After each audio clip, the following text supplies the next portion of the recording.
atin pong ginaganap ngayon ang second Johnny Ledesma Cup 2025.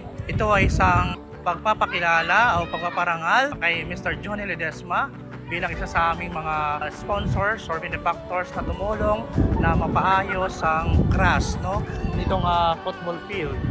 At ang purpose din ng palarong ito upang mas ma-enhance yung mga manlalaro ng football at may pakita sa hindi lang dito sa loob ng Lucena, kundi sa buong Quezon at hindi lang Quezon, baka sa buong bansa ang kanilang larangan ng paglalaro ng football.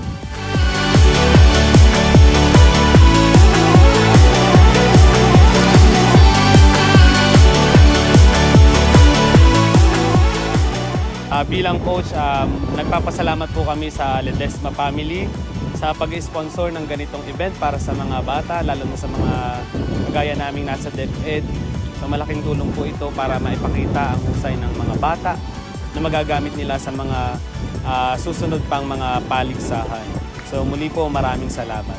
Good morning po, I'm Del, yung panganay anak ni Julie. Kasama ko po ang mga kapatid ko and yung mga kapatid ng tatay ko and pinsan namin. Happy kami na pumunta siya dito na may mission na gumawa ng football court at football field.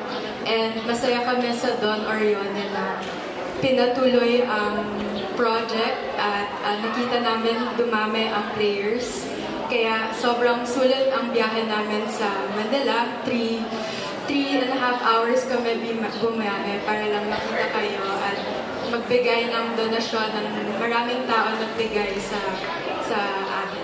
As an aspiring player of San Lorenzo FC, we're very thankful na pinagpatuloy ng Ledesma family ang pag-sponsor sa aming mga players dito sa San Lorenzo FC. And even though wala na si Father Martin, pinagpatuloy pa rin nila ito. And sana sa mga darating na year ng paglalaro sa pagpapaganap ng tournament na ganito ay pagpatuloy pa rin nila ang pag-sponsor.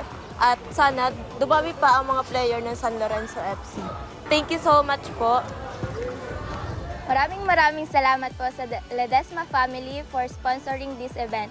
Malaking tulong po yung mga binigay niyong gamit para sa mga aspiring players. Maraming salamat po.